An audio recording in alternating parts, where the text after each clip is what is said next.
Assalamualaikum warahmatullahi wabarakatuh. Selamat datang di Sipako Klinik Sinau Bareng Koperasi. Selamat siang. Selamat siang, Mas Adi. Perkenalkan, nama saya Adi dan sebelah saya ada Mbak Isti. Ya. Pada kali ini kita akan menghadirkan dua narasumber yang tentunya sudah tidak asing lagi. Yang pertama adalah Pak Yudi Yusuf. Beliau adalah Kepala Bidang Koperasi dan UKM Daerah Istimewa Yogyakarta. Selamat siang Pak Yudi. Selamat siang, Mas Adi. Yang kedua adalah Pak Ibu Musida Rambe. Dia adalah salah satu pengurus koperasi KSPPS Beringharjo. Selamat siang Bu. Siang. Bapak Ibu, gimana kabarnya hari ini? Alhamdulillah sehat, Mas Adi. Baik, Ya, alhamdulillah mudah-mudahan, sehat. ya. Nomor 1 itu Pak. Baik. Penting itu. Pak Yudi, gimana untuk saat ini? Mungkin ada informasi baru atau sedikit kesibukan apa untuk mengisi kegiatan-kegiatan pada bulan-bulan ini Pak Yudi? Terima kasih, Mas Adi. Ya, kalau dibilang informasi baru mungkin tidak ya, tapi biasa secara rutinitas dinas itu kan kalau triwulan pertama dari mulai Januari memang belum begitu full lah padat kegiatan, tapi kalau mulai Februari, Maret, triwulan pertama ini kita memang sudah mulai ada kegiatan-kegiatan, apakah itu sosialisasi perkoperasian, bimbingan teknis perkoperasian, dan juga mulai kemarin baru juga ada kegiatan pembekalan bagi pendamping, termasuk juga nanti ada pelatihan yang pertama, nanti kita sesuaikan dengan jadwal, ini memang baru mulai juga. Mungkin itu, dan selanjutnya nanti mungkin kita akan lebih aktifkan kembali kegiatan-kegiatan kita yang sudah terjadwal, tentunya sesuai dengan anggaran angkasnya, maka nanti akan kita realisasikan jika tiba saat waktunya. Ya.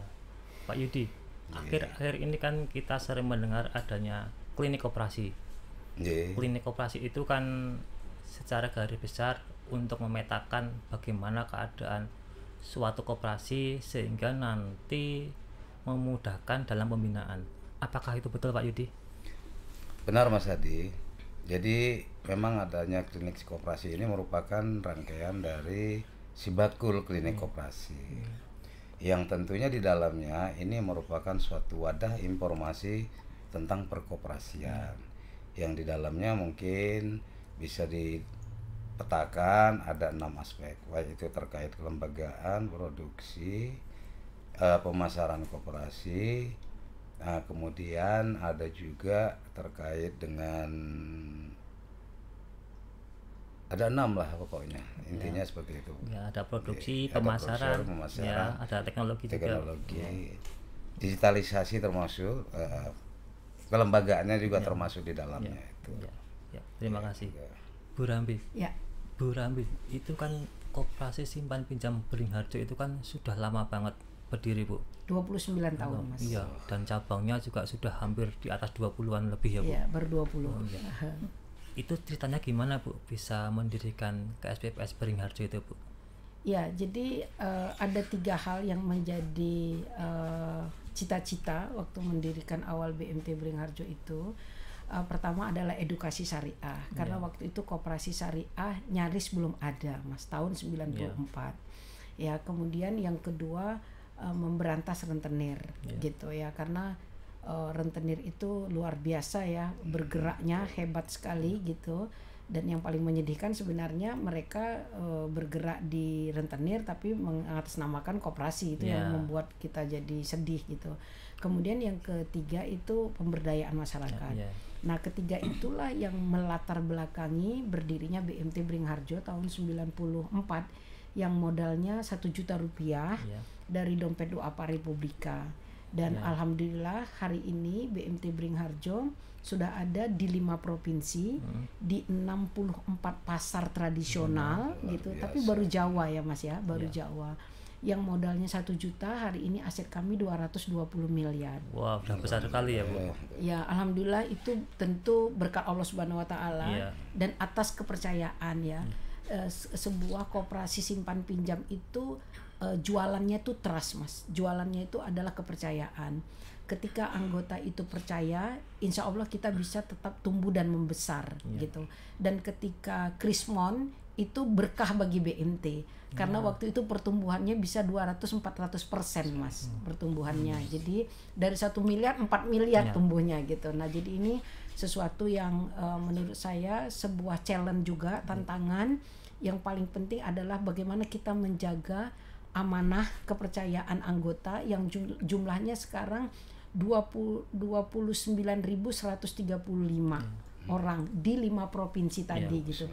Dan konsentrasi kami dimanapun cabang itu dibuka Pak Yudi, kami adalah di pasar tradisional Pak. Karena tadi salah satu visinya adalah memberantas rentenir. Rentenir itu ada di pasar-pasar gitu. Nah jadi kalau ditanya hari ini garda terdepan untuk membantu masyarakat kecil, bukan lagi mikro, super mikro Mas, super mikro. Karena hanya 1 juta, 2 juta yang itu menjadi sasaran rentenir, itu garda terdepan adalah koperasi, terutama BMT ya, yang masuk ke pasar-pasar tradisional gitu Mas. Ya. Kalau Koperasi Beringharjo dengan jumlah cabang yang begitu besar, banyak, otomatis kan anggotanya juga banyak. Bagaimana Bu mengelola dengan jumlah anggota yang begitu besar, tetapi mereka masih aktif terhadap koperasinya Bu? Ya, jadi gini, koperasi itu sendiri kan dari dan oleh untuk anggota. Pemiliknya adalah mereka, bukan kita. Gitu. Betul. Nah kami sekarang itu bukan sekarang, dari dulu juga udah begitu, konsentrasi untuk melakukan engagement dengan para anggota sehingga mereka menjadi loyal kepada koperasi gitu ya. Nah apa yang kita lakukan, kami melakukan sifatnya ada yang pendidikan, itu lewat pendidikan perkoperasian, itu sifatnya 6 bulan secara rutin bulanan. Tapi ada juga sifatnya insidental.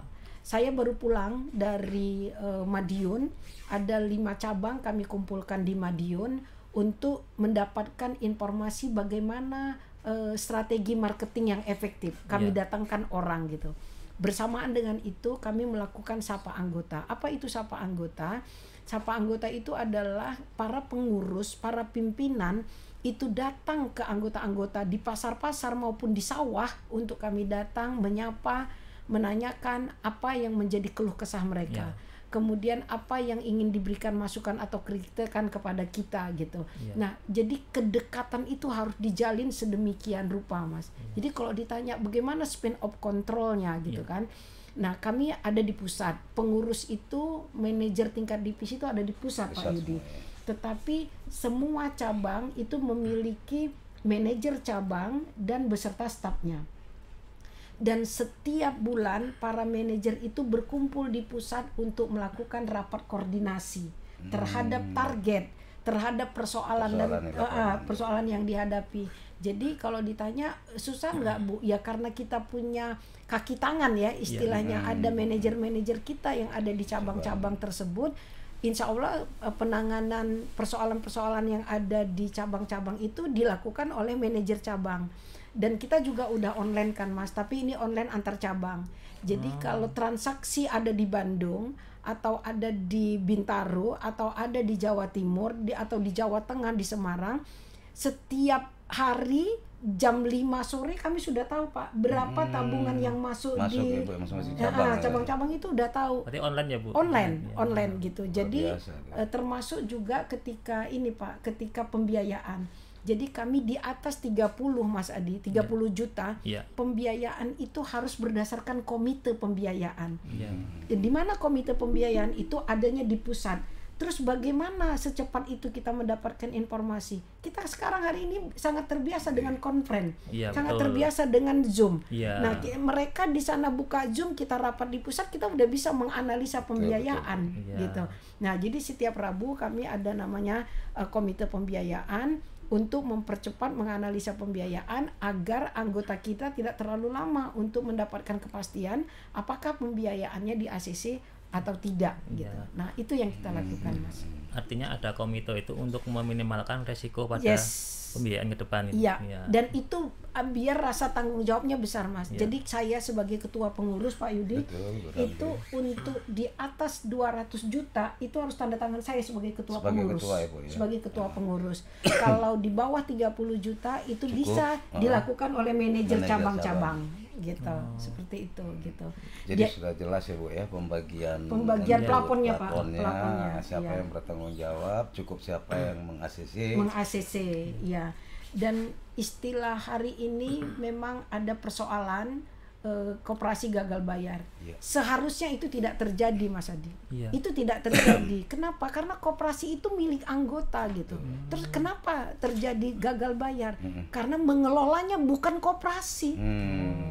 Mengelolanya dia uang yang dikumpulkan dari masyarakat yang bukan anggota dan didistribusikan kepada investasi yang bisa jadi mereka tidak paham terhadap investasi itu.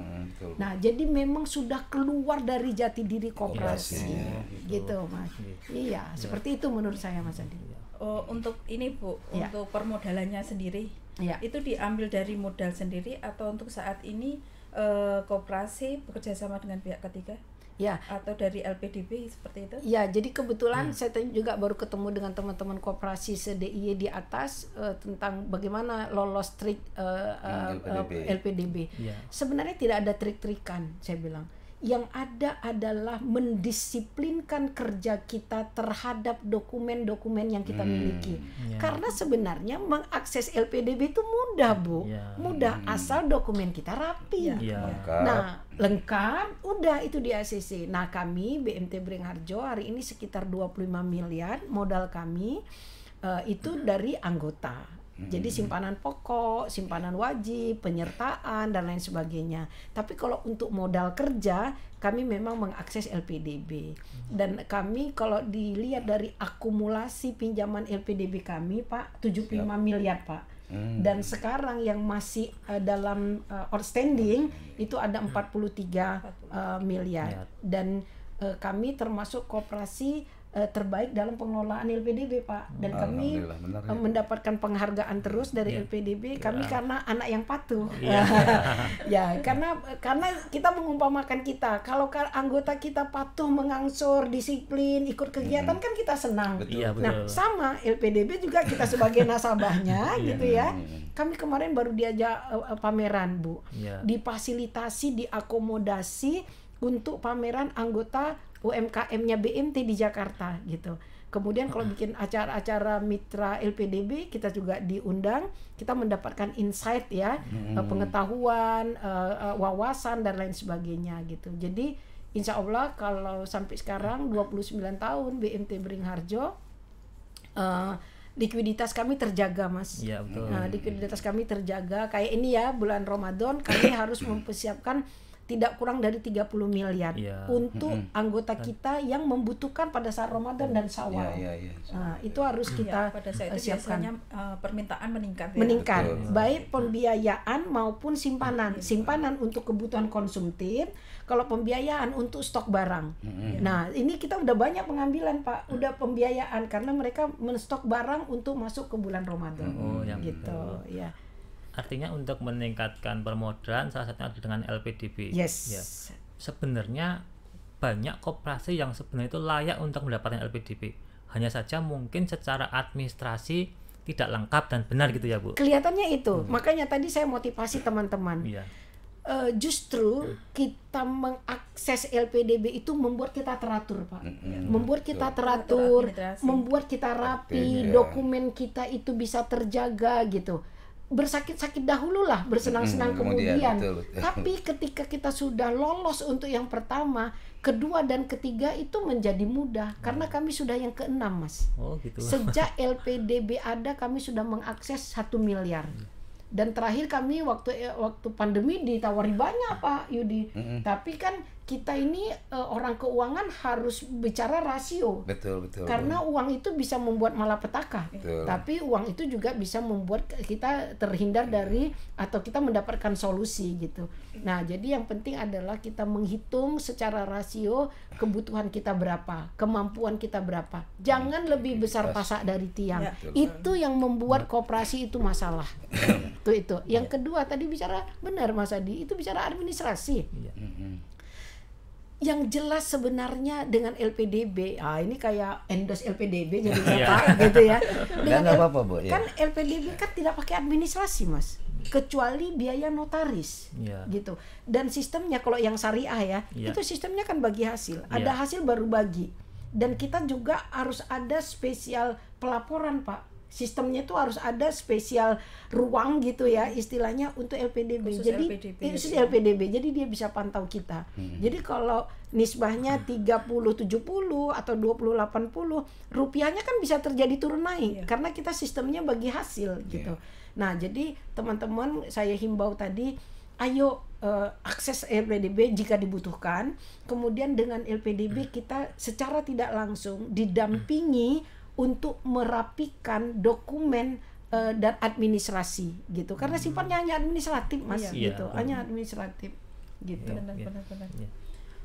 Pak Yudi, adakah Pak Yudi di Dinas Koperasi itu diklat atau pelatihan yang dimana untuk meningkatkan permodalan mungkin untuk akses ke LPDB atau pihak lembaga keuangan yang lain itu ada nggak Pak Yudi?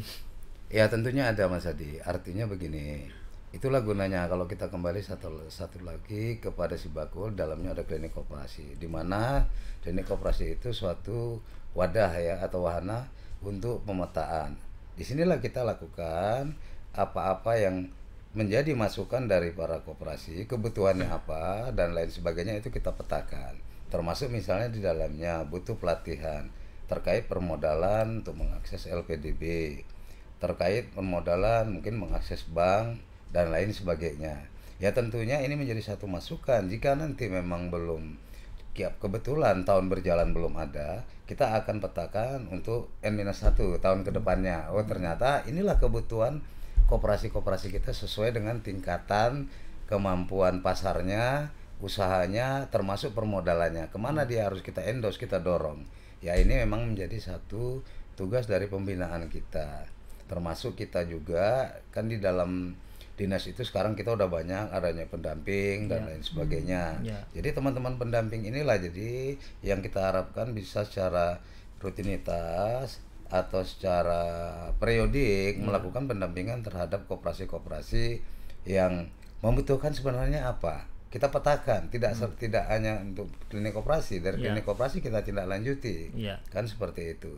Sehingga nanti akhirnya kita bisa mengetahui, oh ini kebutuhannya ini kebutuhannya ini. Kalau memang itu diklat yang belum tercover saat ini misalnya, itu tentunya akan menjadi masukan untuk kedepannya. Kita akan sesuaikan dengan kelas-kelasnya, kebutuhannya apa, ini harus di-endorse kemana, kira-kira seperti itu. Artinya dinas tetap mendukung bagaimana ketika sebuah koperasi ingin mengembangkan usahanya agar lebih berkembang dan lebih besar lagi ya Pak. Betul, setuju Mas Adi. Memang itulah harapan dari pembinaan dari Dinas Koperasi dan UKM DI ini. Bu Rambi, dengan jumlah anggota yang hampir di atas puluhan ribu, secara otomatis mereka itu kan terkadang bisa saja menjadi anggota koperasi lain. Bagaimana Bu Rambi memetakan atau istilahnya agar mereka itu selain diberi pendidikan, mereka juga tetap loyal kepada kita, menyimpan di koperasi Beringharjo, melakukan pembiayaan di Beringharjo, dan mereka seperti merasa memiliki gitu Bu Rambi. Itu yang saya bilang tadi, kami tidak henti-hentinya untuk melakukan pendidikan koperasi dan memberikan wawasan. Yang paling penting tadi adalah menjalin hubungan yang baik secara intensif agar engage kita dengan anggota. Jadi kami punya namanya sapa anggota, punya silah ukhuwah mitra, kemudian ada bina mitra, ada bina mitra Pak. Binar ya Bu ya. Binar. Nah jadi hal-hal itu adalah bagian-bagian yang kami lakukan agar anggota kita ini tadi bisa loyal ke kita. Yang paling penting sebenarnya di pelayanan, Mas. Jadi bisa cepat, bisa mudah gitu ya. Syukur kalau murah gitu ya. Tapi kalau perbandingan mereka dengan rentenir jauh banget sebenarnya gitu kan. Jadi memang pesaing kita yang sesungguhnya tuh rentenir. Pak. Rentenir gitu. Nah, jadi pelayanan saya lihat. Jadi pelayanan itu sesuatu yang sebuah keniscayaan yang harus kita lakukan dengan sebaik mungkin, karena ini kan kita dalam posisi perubahan yang begitu cepat ya. Orang hari ini buka Android sudah ditawarkan 1 jam cair, istilahnya gitu. Ojol ya, meskipun ujungnya menderita, gitu ya kan. Nah, jadi kita pun sebenarnya sudah mencoba untuk melakukan sistem digitalisasi yang tentu belum sempurna, tetapi beberapa hal sudah bisa diakses oleh anggota kita lewat namanya Kocekku. Sistemnya di kita Kocekku. Nah, dia bisa lihat saldonya, kemudian membayarnya juga. Sebenarnya kita bekerja sama dengan salah satu perbankan agar bisa mereka mentransfer gitu, meskipun harus lewat BMT dulu dan seterusnya. Nah, jadi kita harus secara terus-menerus mengupdate perubahan, melakukan inovasi, kreasi, beradaptasi, berkolaborasi. Ini sesuatu yang hari ini tidak bisa ditawar, harus. Kalau kita tidak mau berubah, kita punah. Satu. Kalau kita tidak mau berubah, kita akan dirubah. Nah, maka oleh karena itu kita harus siap beradaptasi dengan situasi dan kondisi, agar memang koperasi itu bisa dicintai, koperasi itu bisa menjadi solusi gitu, Mas. Saya selalu mengatakan koperasi harus menjadi solusi ekonomi negeri. Gitu. Betul. Apakah ada persyaratan khusus, Bu, untuk menjadi anggota di koperasi Beringharjo sendiri? Enggak, kalau kita standar aja, Mbak. Meskipun kita koperasi syariah, tapi anggota kami di Beringharjo, Malioboro itu kebanyakan Tionghoa, Pak. Ada Tionghoa, ya kita lintas ya. Karena kita kami yakini sebagai seorang Muslim, kami meyakini bahwa Islam itu rahmatan lil alamin, gitu. Maka kami sistem syariah itu adalah tata cara, sistem, polanya ya, Bu, polanya pembiayaan. Syariah. Bukan kamu Islam apa bukan? Kok kayaknya jelek banget gitu ya. Nah, jadi nggak ada, persyaratannya standar aja, Ibu. Jadi dia harus menjadi anggota baru bisa kita layani. Kalau tidak nanti kita bisa open door, gitu ya. Jadi dia standar, dia membayar simpanan pokok, simpanan wajib, dia dapat kartu, dia dapat buku. Kalau dia mau mengajukan pembiayaan, dia mengisi POM, kemudian kami wajib mensurvei, kami bahasanya silaturahmi gitu ya, untuk mengetahui di mana rumahnya, kalau nanti sakit kami bisa untuk melihat dan lain sebagainya gitu.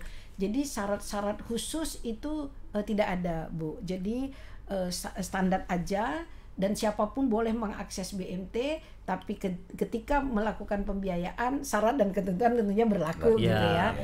Tapi mengikuti. Tapi kalau simpanan ini kami istilahnya itu dipersilahkan siapa aja, karena kita kan juga terhubung juga dengan PPATK kan, Pak. Jadi karena aset kami sudah 220M, kita sudah masuk ke UK 3 gitu ya.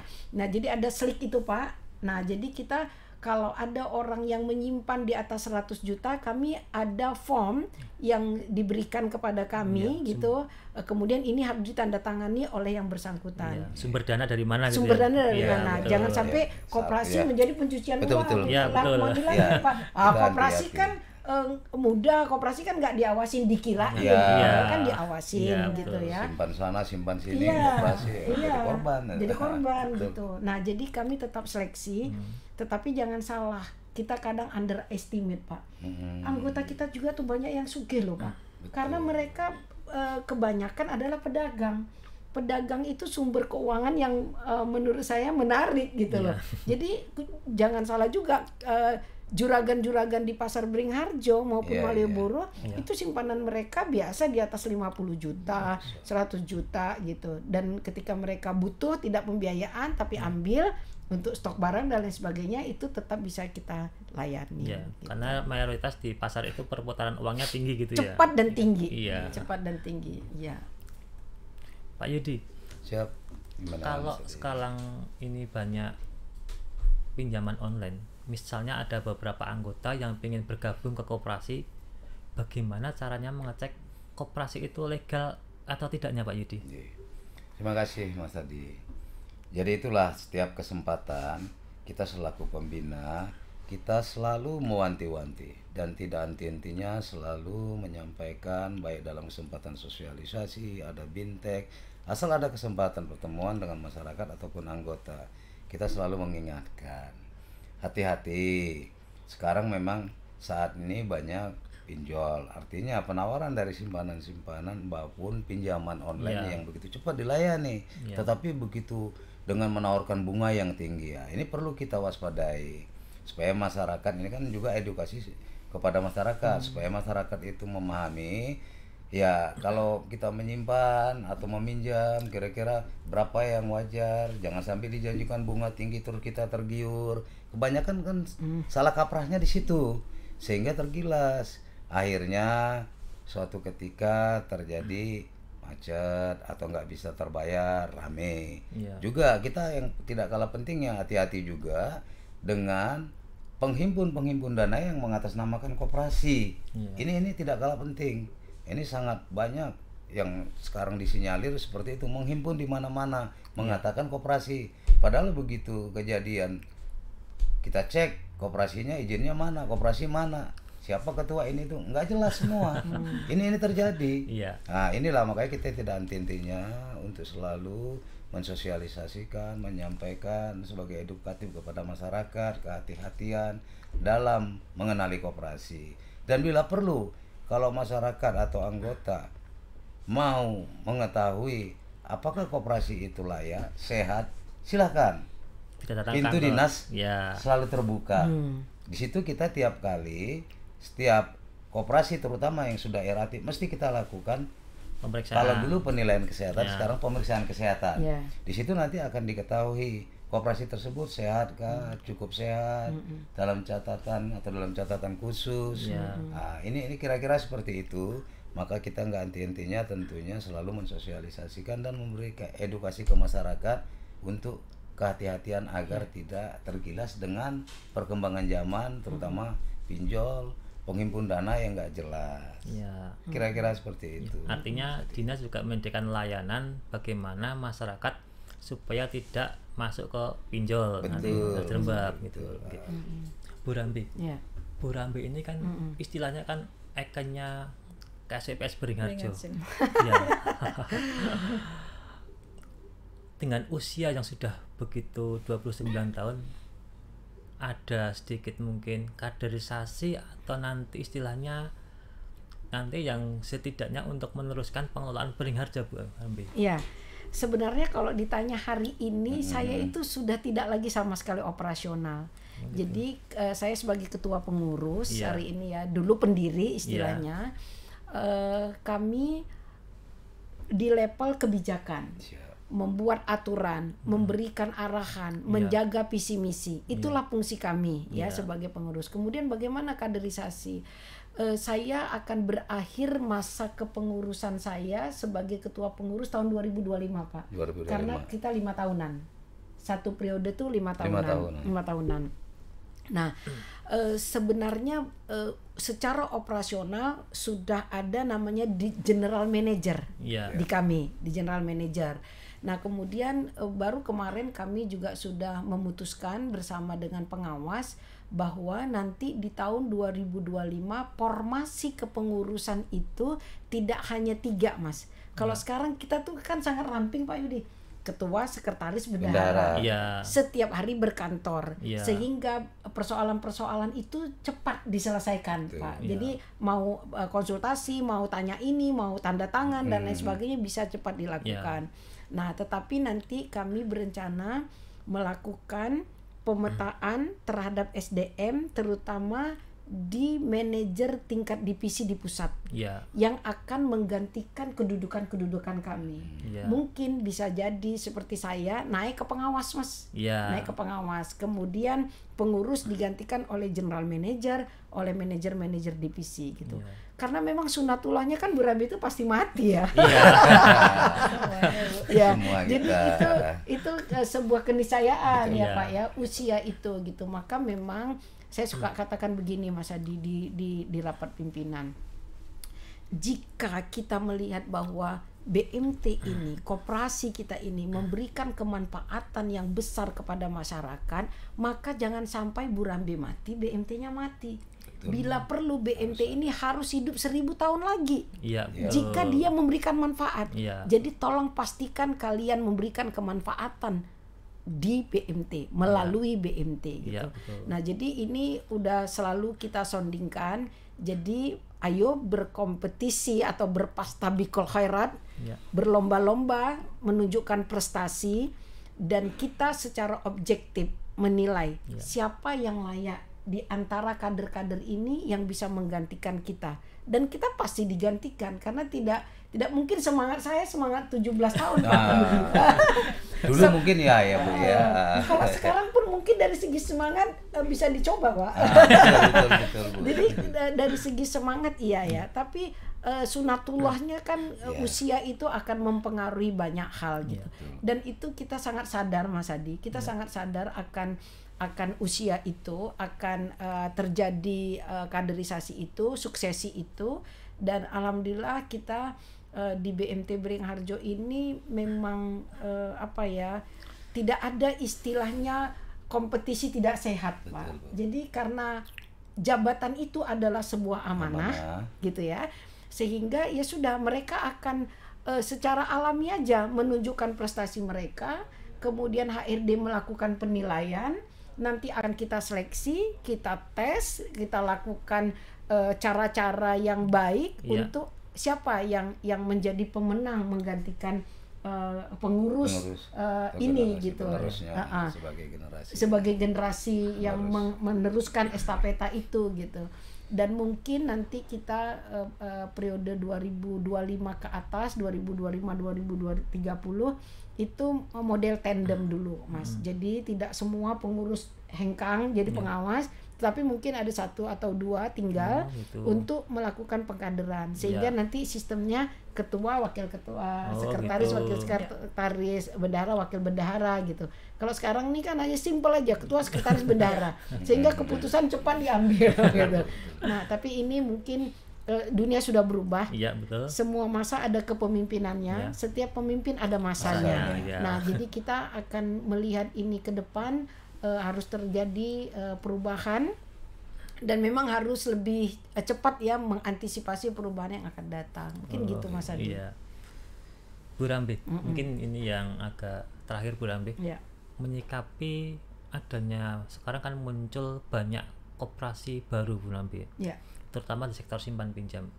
Mereka itu rata-rata berdiri tapi 2-3 tahun sudah tutup, ambruk. Itu gimana Bu Rambi, kesannya Bu Rambi? Iya, itu yang saya bilang tadi. Semua yang instan itu terlihat mudah, terlihat hebat, terlihat sukses. Tapi itu sifatnya sesaat. Apapun yang instan itu tidak bisa sustain Mas, menurut saya. Ya seperti kayak kita menyeduh kopi instan atau mie instan gitu ya. Cara bikin kita juga jadi instan gitu ya. Nah, jadi tidak terlepas dari sumber makanan juga gitu ya. Nah, jadi menurut saya niat tuh menjadi penting Mas ya. Niat itu harus kuat dan yakin. Saya tadi sampaikan bahwa yakin gak nih koperasi bisa menjadi solusi ekonomi negeri? Yakin gak nih koperasi itu memang sesuai dengan budaya kita yang dilahirkan atau yang digagas oleh founding fathers kita, yang sesuai dengan karakteristik dan budaya kita orang Indonesia, yang suka tolong menolong, kebersamaan, kekeluargaan, sosial gitu. Nah, jadi kalau misalnya tadi di koperasi mau tiba-tiba koperasinya besar kemudian gajinya gede gitu, ya tadi sebentar habis itu hilang gitu. Nah, jadi menurut saya kita harus harus serius lah ya, harus serius, harus fokus. Sehingga ini koperasi itu memang menjadi kebanggaan satu entitas negeri kita ini yang mungkin bisa menjadi solusi menurut saya. Jadi kalau sekarang istilah oligarki, kapitalis segala macam, kita tahulah satu menguasai 99 hanya menguasai satu aja gitu ya.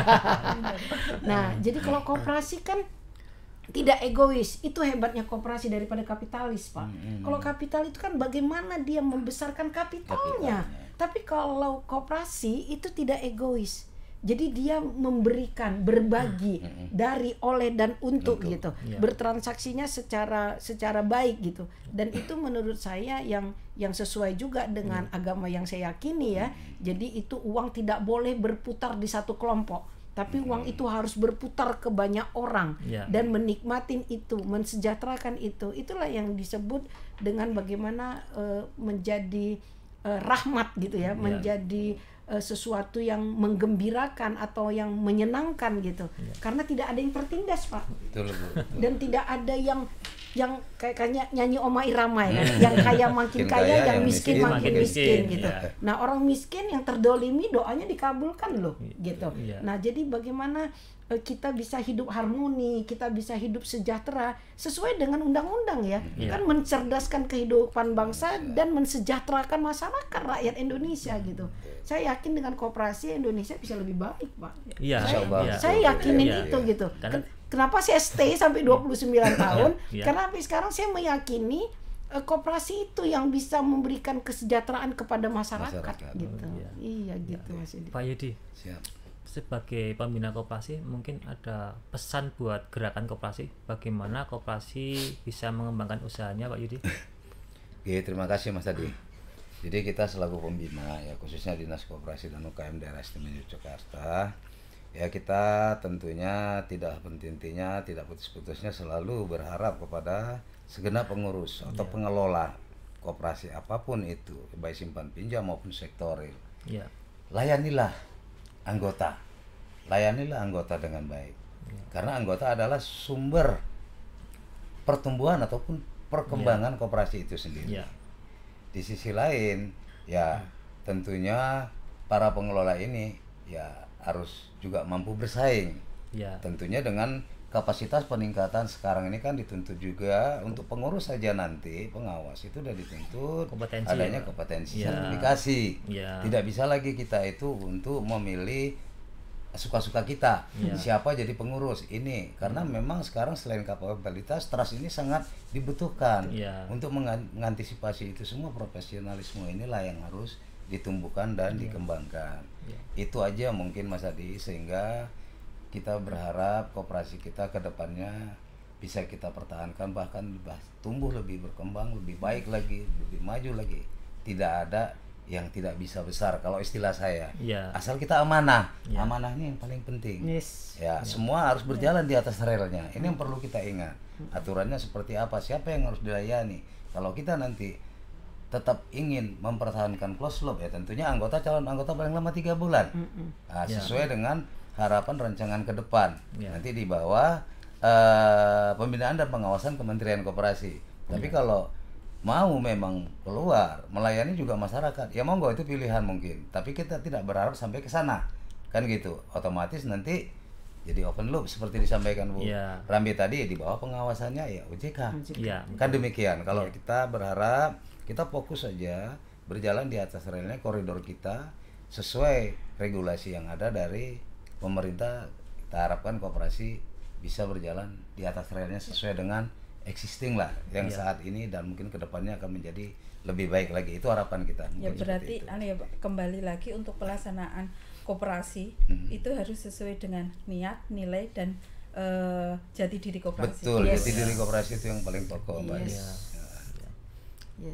Dan anak-anak muda, anak milenial juga harus kita coba untuk dekatin, dekatin. Jangan identik koperasi itu orang tua. Jadul. Nah, ini koperasi memang modern, Bu, istilahnya. Jadi ini memang harus kita bersama-sama ya, bergandeng tangan, berkolaborasi.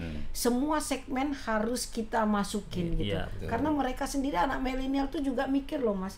Sekarang ketika bicara keuangan ya, keuntungan yang besar gitu, mereka juga akan berpikir, ini bisnis cukup menjaga lingkungan nggak? Ini bisnis egois nggak? Sekarang anak muda kita juga jauh lebih cerdas, Pak, gitu. Pemikirannya beda gitu.